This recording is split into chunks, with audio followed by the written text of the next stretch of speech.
Commençons justement par cette histoire méconnue, Bernard Héberger, Hanna Diab, syrien d'Alep, chrétien maronite, qui raconte le voyage qu'il a effectué dans sa jeunesse. C'était au début du XVIIIe siècle, en compagnie du français Paul Lucas. Hanna Diab était assez méconnue, y compris pour les spécialistes de Louis XIV. On vient de fêter le tricentenaire de la mort de l'ancien roi de France. Même les plus fins spécialistes ne le connaissent pas. Première question, comment êtes-vous tombé?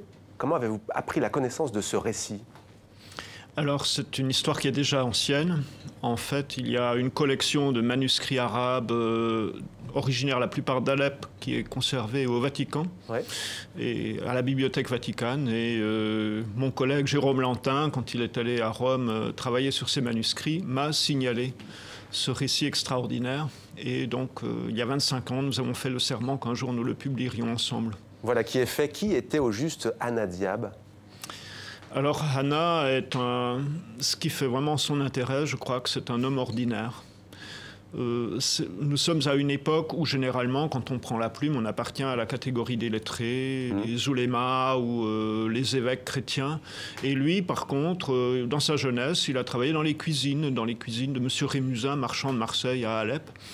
Et il a pris la plume très tard, mais ce n'est pas tout à fait exceptionnel. On est au XVIIIe siècle, à une époque où, en Syrie, des gens comme lui prennent la plume. On a par exemple un barbier de Damas qui tient une chronique à la même époque. Et au lieu d'écrire dans l'arabe qu'on appelle Fosha, dans l'arabe noble, l'arabe des lettrés, ils écrivent dans un arabe proche de la langue parlée. Et Hanna, plus que tous les autres auteurs de ce type-là, écrit dans un langage très proche du langage parlé à Alep. Alors son périple est incroyable, il part d'Alep, il passe par Tripoli, Saïda, je l'ai dit, également Chypre, l'Égypte ensuite, la Libye, Tunis, Livourne, Gênes, Marseille, il va venir jusqu'à Paris et là il se retrouve à la cour de Versailles chez Louis XIV. Ça, c'est incroyable. Il a été introduit à Versailles parce que Paul Lucas avait une mission officielle, donc il devait aller rendre compte au ministre Pontchartrain, et Hanna l'accompagnait. Et Paul Lucas lui a dit de mettre son beau costume d'oriental avec le turban, le cafetan, etc. pour aller à la cour. Et Hanna portait une cage avec des animaux qui à l'époque n'étaient pas connus, qui étaient des gerboises, que Paul Lucas a rapportées de Tunisie et a confiées à son domestique Hanna pendant tout le voyage. Les gerboises sont des petites souris. Donc on ne les connaissait pas à Versailles et d'abord on les montre à Pontchartrain, puis Pontchartrain dit il faut les montrer au roi, puis le roi dit il faut les montrer à la duchesse de Bourgogne. Et Hanna se retrouve dans la chambre de Madame de Maintenon à montrer les gerboises aux dames de la cour de Louis XIV. Peut-être quelques mots sur, je disais l'actualité, je faisais bien entendu allusion au drame des migrants, des réfugiés. On a tendance à l'oublier en voyant cette tragédie, cet espoir aussi quand ils trouvent l'accueil dans certains pays comme l'Allemagne notamment. En quoi cette histoire tombe à pic selon vous pour prendre un peu de recul aussi sur ce que l'on voit tous les jours? Alors Hanna est partie comme employée de Paul Lucas, mais avec l'espoir de peut-être faire une carrière à Paris. Et un des fils directeurs de son récit, c'est que cet espoir qu'il a caressé a été déçu et il est rentré déçu à Alep parce qu'il n'a pas pu se faire une place à Paris.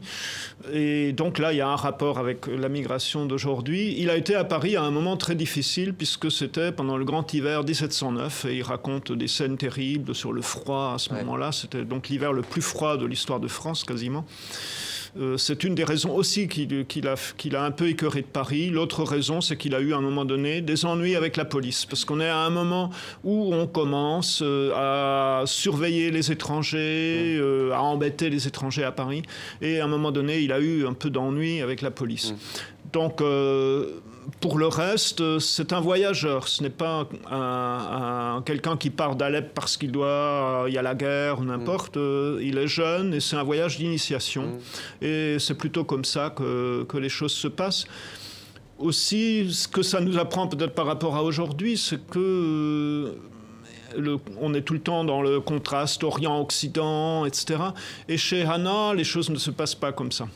Il y a des choses où il est tout à fait à l'aise, et il y en a d'autres où, au contraire, il est surpris, il n'arrive pas à s'adapter. Et ça ne se passe pas forcément non plus toujours en Occident.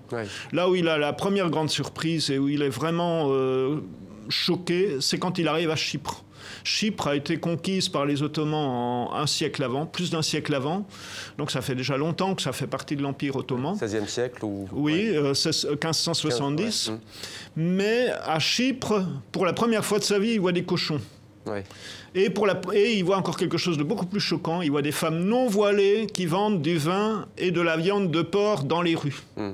Et donc pour lui, c'est quelque chose de tout à fait inattendu parce qu'à Alep, il n'y a pas de porc, les chrétiens ne mangent pas le porc, et les femmes sont voilées, qu'elles soient chrétiennes ou musulmanes. Une femme ne sort pas dans la rue non voilée.